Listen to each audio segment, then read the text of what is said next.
हम मुसाफिर होंगे, सफ़र में होंगे लगातार, और घर से जब से निकलेंगे आप, तो आपको सारी नमाज़ें कसर करनी है। जितनी भी 4 पढ़ते थे वो सब कितनी पढ़ेंगे? 2 पढ़ेंगे। जो सुन्नतें हैं वो तो हैं ही, सफ़र में कसर करेंगे।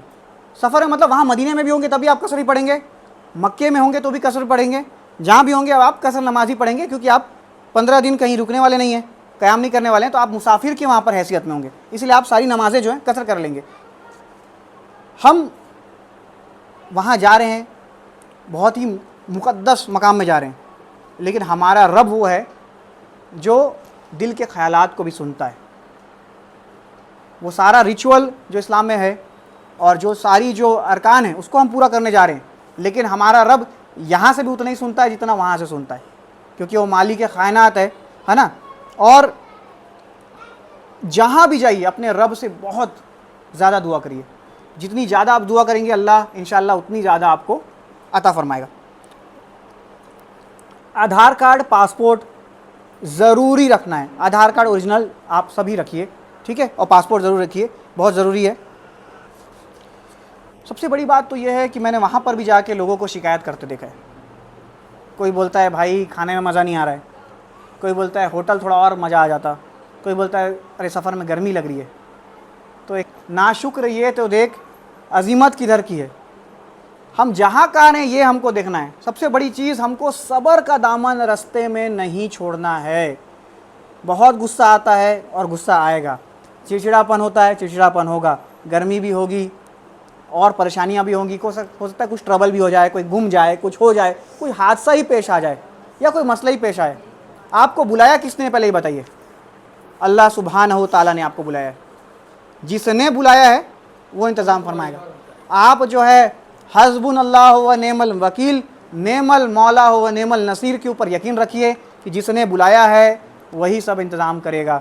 कोई गुम गया, कोई इधर हो गया, कुछ मसला आ गया, नो टेंशन। सबसे पहली चीज़ बता रहा हूँ मैं, इबादत सारी बाद में होगी, सब कुछ बाद में होगा। पहले ये मन को जो है ना एकदम कूल रखना है, टेंशन से बिल्कुल फ्री रहना है, कोई चिड़चिड़ापन नहीं होना चाहिए, कोई हमको जो है ना किसी चीज़ के बारे में कंप्लेन नहीं करना है। इमाम मालिक के ज़माने में किसी ने बस इतना ही बोल दिया कि मदीने शरीफ का दही अच्छा नहीं है, इमाम मालिक ने उसको 40 कोड़े लगाने की सज़ा दिलवाई। वजह क्या था कि तुम्हारी क्या हैसियत है कि तुम इस शहर मुक़द्दस में आ गए हो, तुम्हारी हैसियत ही नहीं इस शहर में आने की, और उसके बाद तुम कंप्लेन कर रहे हो। इसीलिए ये मैं समझता हूँ भाई कि कुछ अगर अरेंजमेंट में कमी रही तो ये नहीं सोचना कि आदिल अपने बचने के लिए रास्ता निकाल रहा है, ऐसा नहीं है। अरेंजमेंट में कमी रही तो कुछ ऐसा मसला ये नहीं है, लेकिन बात ये है, कॉन्सेप्ट ये है कि हमको जो है सब्र का दामन नहीं छोड़ना है, किसी से लड़ाई नहीं करना है, कोशिश करना है मेरी तरफ से आपका दिल ना दुखे, आपसे मेरा ना दुखे, और आपका आपस में किसी से ना दुखे। जिसकी हो सके मदद कर देना है। भाई सामान उठाना है, चलिए उठा देते हैं, किसी की है ना। अपनी मेडिसिन लेके जा रहे हो आप, सर्दी बुखार की याद से रखना, बहुत ज़्यादा फैलता है। स्ट्रेप्सिल्स जो आती है वहाँ दवाई बहुत महंगी है, ठीक है, और वहाँ पर खुले पत्ते में नहीं मिलती है, इंडिया टाइप का पूरा पैकेट लेना। जो ज़रूरी आपकी पर्सनल दवाइयों को याद से रखिए आप लोग। किसी को ज़रूरत लगती है भाई अपनी दवाई निकाल के दे दीजिए, ये भी एक सवाब है, अल्लाह आपसे जो है काम लेता है। अच्छा वहाँ भीड़ बहुत ज़्यादा रहती है, कोई सामान किसी का गिरा हुआ मिले तो भले उसको उठा के कहीं रख दीजिए, उसको उठा के ये मत देखिए कि क्या है क्या नहीं, कि मैं ही पहुँचाने का बहुत अच्छा नेक काम करूँ, क्योंकि पुलिस हमेशा देखते रहती है, कोई आपके ऊपर गलत ये डाउट ना चला जाए, इस तरीके का कोई मसला ना हो। और अल्लाह का सबसे पहले तो शुक्र करिए बहुत ज़्यादा कि अल्लाह ने आपको इस इतने लोगों में इस सफ़र के लिए आप चुने गए हो। जिसने लब्बैक बोला है, हज़रत इब्राहीम और हज़रत इस्माइल ने जो दुआ फरमाई थी उसमें जो लब्बैक बोले हैं वो सब इंशाअल्लाह जो है जाएंगे। एक बात और है कि अल्लाह सूरह फातिहा में अपने आप को रोज़े जज़ा का मालिक फरमाता है कि अल्लाह क़यामत के दिन का मालिक है। क्या आज मेरा कोई बॉस नहीं है? ऑफिस में बॉस है। आज अगर मैं बिज़नेस करता हूँ तो मेरा कोई कस्टमर मेरा बॉस है, लेकिन अल्लाह रोज़े क़यामत का अपने आप को बॉस क्यों बोल रहा है, अपने आप को मालिक क्यों बोल रहा है, अपने आप को बादशाह क्यों बोल रहा है? क्योंकि आज किसी का कोई टेम्परेरी बॉस भी है। मेरा कोई बॉस हो सकता है, किसी और का कोई बॉस हो सकता है, लेकिन बरोज़े क़यामत में किसी का टेम्पररी बॉस भी नहीं होगा।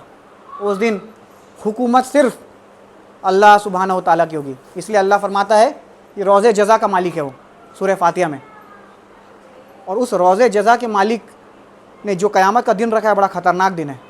उस दिन जिसकी सिफारिश आपको काम आएगी वो सिर्फ़ और सिर्फ नबी करीम सल्लल्लाहु अलैहि वसल्लम है। इसलिए पूरे सफ़र में अपने नबी को याद रखिए, दरूद व सलाम पेश करते रहिए और पढ़ते भी रहिए सबसे ज़्यादा। अच्छा, आप लोगों को एक बुनियादी काबे के बारे में बस बता देता हूँ कि काबा की क्या हिस्ट्री है। फरमाते हैं कि काबा की सबसे पहला किसने बनाया, आप लोग के हिसाब से बताइए। क्विक आंसर दीजिए, कोई भी नहीं, गलत हो रहा है तो कोई दिक्कत नहीं है। सबसे पहले काबा किसने बनाया, बताइए बताइए। अरे सही था, सही। तो सबसे पहले काबा जो है दुनिया में आदम अलैहिस्सलाम ने बनाया। फरमाते हैं इसमें भी एक ये भी है कि फ़रिश्तों की निशानदेही थी उस जगह पे, तो फ़रिश्तों की निशानदेही पे आदम अलैहिस्सलाम ने सबसे पहले बनाया। काबा ऐसा नहीं था जैसा आज है, उस वक्त मट्टी का एक टीला था। और काबा क्या है ये भी समझ लीजिए पहले। बैतुल्लाह, अल्लाह का घर, बट अल्लाह तो मकान से पाक है, तो वो पहला घर बनाया गया इबादत के लिए। किसकी इबादत के लिए, अल्लाह की इबादत के लिए। निस्बत किसकी तरफ हो गई, अल्लाह की, इसीलिए इबादत के लिए, अल्लाह की इबादत के लिए घर बनाया गया, इसलिए फरमाया गया बैतुल्लाह, अल्लाह का घर। जैसे हम बकरा ईद पे बकरा काटने के लिए, ये बकरा किसका है, फरमाया फलां साहब का बकरा है, उसकी निस्बत किसकी तरफ हो गई, फलां साहब की तरफ से हो गई।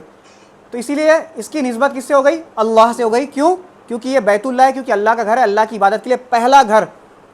इसकी जो है तफसीलात आपको सूरह बकरा में मिलेगी, सूरह हज में मिलेगी, और कुरान को भी कोशिश करिए मीनिंग के साथ थोड़ा थोड़ा समझने की। दूसरी बात ये कि जब तूफ़ान नूह आई तो सारी दुनिया में बाढ़ आ गई और वो डूब गया, तो काबा भी उसी टाइम थोड़ा डिस्ट्रॉय हो गया, उसकी निशानात मिट गए। फिर इसको जो है सेकेंड फेज़ में हज़रत इस्माईल अलैहिस्सलाम और हज़रत इब्राहीम अलैहिस्सलाम, उनके वालिद साहब, इन दोनों ने मिल के बनाया। और जब उस टाइम बनाया तो हतीम भी काबे के अंदर था, तब रेक्टेंगुलर शेप की तरह था। जो हतीम मैंने आपको दिखाया वो काबे के अंदर हुआ करता था।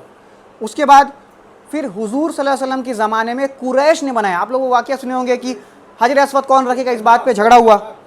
जी, हजर अस्वद कौन रखेगा, इस बात पे झगड़ा हुआ। तो फरमाया कि जो पहला शख्स आएगा उससे बात कर लेंगे, उससे पूछ लेंगे।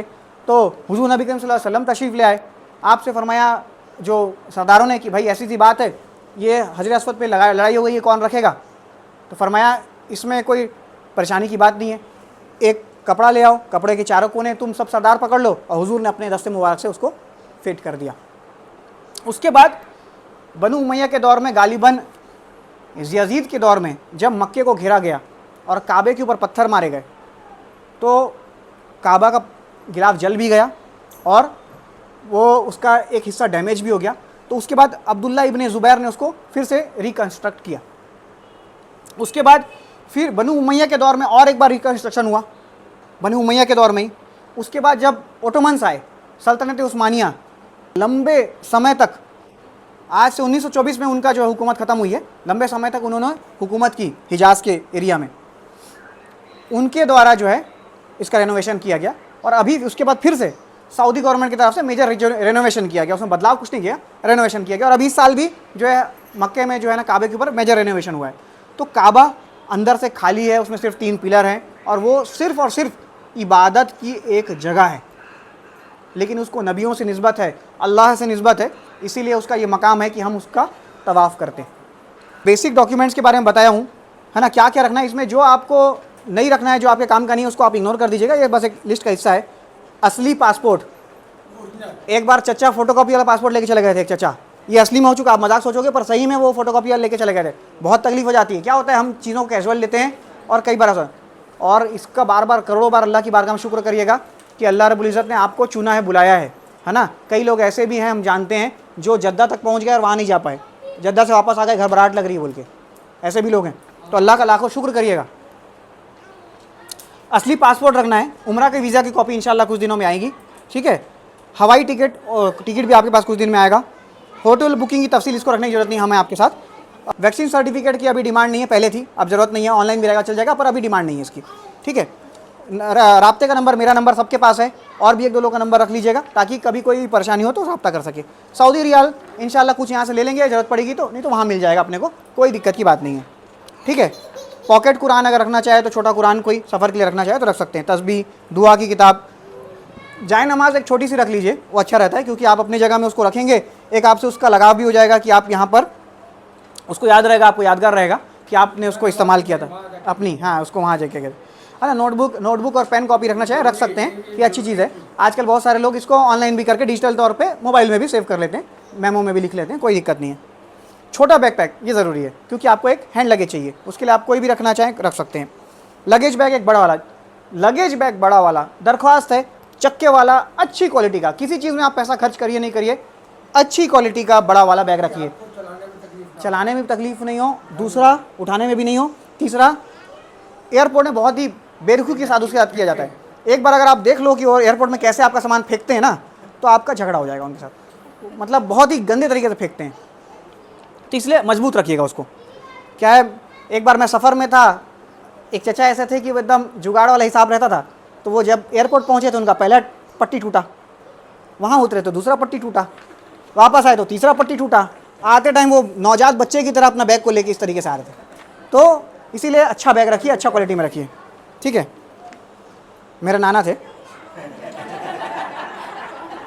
कुछ नाश्ता या सूखा मेवा रखना चाहे, क्या है शाम के कभी स्नैक्स के हिसाब से, या फिर जो हो सकता है किसी को शुगर वगैरह हो तो थोड़ा सा लगता है, तो अपना कुछ खाने का अपने हिसाब से रखिए, क्योंकि वहाँ टाइमिंग खाना मिलता है। एक चीज़ और, अगर लिखा हुआ है कि 10 बजे आपका खाना बंद हो जाएगा तो 10 बजे बंद हो जाएगा। वजह क्या है, सऊदी गवर्नमेंट का ऑफिशियल आता है, चेक करता है, अगर खाना पड़ा रह गया तो 10,000 रियाल की फ़ाइन मारेगा सीधा। 10,000 रियाल बोलने से तो मैं कन्वर्ट भी नहीं कर पा रहा हूँ, इतना बड़ा अमाउंट हो गया इंडिया में, ठीक है। तो इसलिए ये बिल्कुल नहीं सोचेगा कि भैया खाना मेरे लिए रख दिया कोई, खाना वो तुरंत फेंक देते हैं जितना है, क्योंकि वहाँ पर बहुत हैवी फाइन है उसके लिए। लास्ट में एक क्वेश्चन आंसर सेशन भी करूँगा, जिसमें आपकी कोई सवाल हो तो आप खुल के पूछिएगा। ज़ाती दवाइयाँ आपके लिए, डॉक्टर की कोई प्रिस्क्रिप्शन दवाई होगी उसको याद से रख लीजिए। डॉक्टर ने प्रिस्क्रिप्शन जो लिखी है वो कागज़ याद से रखिए, कहीं अगर एयरपोर्ट में चेकिंग हुई तो आप दिखा पाएँ कि दीज आर माई मेडिसिन, ठीक है। सर्दी बुखार की दवाइयाँ जो सबसे बेसिक रखिएगा, स्टेप्सिल्स रखिएगा याद से, बहुत वहाँ पर ना गला का बहुत प्रॉब्लम आता है। ORS का घोल रखिएगा, कुछ एनर्जी ड्रिंक रखना है, जिस तरीके का पाउडर होता है वो रखिएगा, बैंडेड रखिएगा, हैंड सैनिटाइजर रखना चाहे रख सकते हैं, फेस मास्क रखना चाहे रख सकते हैं। आराम मर्दों का 2 जोड़ी रखिए एक व्यक्ति, एक अगर मान लीजिए नापाक हो जाता है तो दूसरा जोड़ी आप इस्तेमाल में ला सकते हैं जब तक वो धुला नहीं है, ठीक है। आरामदायक सैंडल, लेडीज़ तो अपना कंफर्टेबल सैंडल पहनेंगी, मर्द जो है जब एहराम की हालत में रहेंगे तभी वी नेक वाला रखना है, वी चप्पल रखना है, जो सिर्फ पैरागॉन की जो चप्पल आती थी वी शेप में वो, और बाकी टाइम जो स्लीपर, और बाकी टाइम जो पहनना चाहे पहन सकते हैं। चप्पल चोरी नहीं होती लेकिन इधर उधर हो जाती है, उसको बहुत हिसाब से आपको रखना पड़ेगा। इंशाल्लाह हमारे बैग के अंदर आपको एक शू बैग भी दिया जाएगा, शू बैग भी है, उसको भी देंगे इंशाल्लाह, वो पहनेंगे। नमाज का जो कपड़ा है, हल्का स्वेटर, अगर शॉल किसी को ठंडी लगती है रात के, क्योंकि डेजर्ट है, डेजर्ट में बोलते हैं गर्मी भी उतनी तेज़ पड़ती है, ठंडी भी उतनी तेज़ पड़ती है, कभी लगी तो हल्का फुल्का शॉल पतला रख सकते हैं चाहे तो। Mobile phone, charger, power bank, universal travel adapter होता है, वो उसका पिन जो है ना 3 पिन अलग होता है, अगर चाहें तो उसको ऑनलाइन आप मंगा सकते हैं, चाहो तो वहाँ पर भी 5-10 रियाल में मिल जाता है, वो वाला एडेप्टर काम करता है वहाँ पर। यहाँ पर क्या है, वहाँ पर पतली पिन होती है तो वहाँ वाला एडेप्टर लगता है, ऑनलाइन मंगा लेना। एक परिवार के पास एक भी रहे तो चल जाएगा, कोई दिक्कत नहीं, बाकी कोई इससे समस्या उतनी नहीं है।